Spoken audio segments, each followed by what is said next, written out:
Touch. How do you do it? What do I do? It could be your biggest obstacle.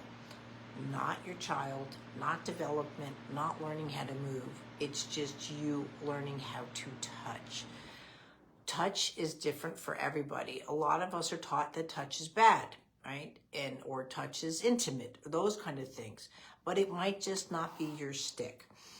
I was an artist by trade, always was. Like I was telling one of the moms today, I said, I don't look at a lump of clay. I'm looking to see what kind of thing I can make from it, a vase and so forth. And it's the same thing I'm doing with the child.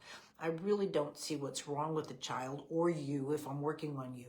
I look at what can you become, what's hidden, what's your stress, what's going on. That's how. And so, like, again, I was working with another mom today because we teach parents, when you're here for your intensive, you're learning, right? You're learning how to go home with this. And she said, what am I doing with her child at the moment? I was just showing on her. And I said, I really don't look for the crawl, let's say, or my hand placement. I know right off the bat, if I'm working with you, the movement or the touch has to feel good. It has to feel long. It's not a staccato where I'm getting that or that. It needs to go through. I have a very long touch. So I can touch you where you think I'm touching right here. I might be working on underneath your scapula, let's say, or your shoulder blade, depending on where I'm at. And I'm always looking for that movement or that touch to feel good. I go softer, I go lower. You know, everybody said too way back when in lots of trainings, you can't touch that soft. I'm like, well, how soft can you touch? Or you can't do it for that long. How long can you go? My kids were lab rats. I'm not teaching you anything that you can't do. I'm here to support you. We're here to support you. I have practitioners around the world and so forth. And because of this, what I'm going to do in October, I was going to have a segment 2 training, and I'm going to do a live touch training. And so we can start working on getting you past, I wouldn't say a fear of touch, but just an uncomfortability. And not only that, but then, yes, you might feel that your child doesn't want to be or to receive that touch.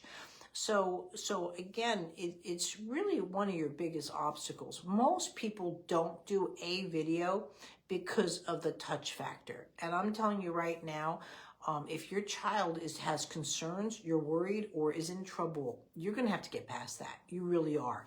This isn't about bodily fluids or anything gross or anything like that. But I get it that it's not comfortable for you.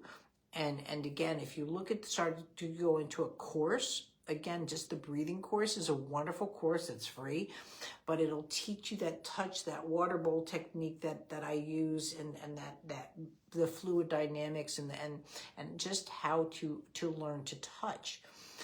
You're not here to learn movement lesson. Don't worry about that part. You're here to work with movement and development with your child. In most cases, there's other people, like I have to give a review on someone that's having stiff neck and head injuries for adults. And I do lots of adults that I work on. I work with athletes. I work with all sorts of people.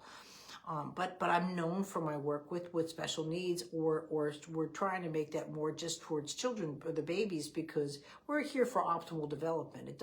We're not here, we don't work or label for special needs. We want someone to move better. That's why it's a movement lesson. It's a lesson in movement. But really, it's your touch. You can do it, but you have to at least try. Look at a video like baking cookies. You know what I mean? Like, you got to at least try. You've got to learn your tempo or this, putting it into the oven, how long it's going to bake. It's a learning curve. So is anything new, but you can do it because why? You have support here.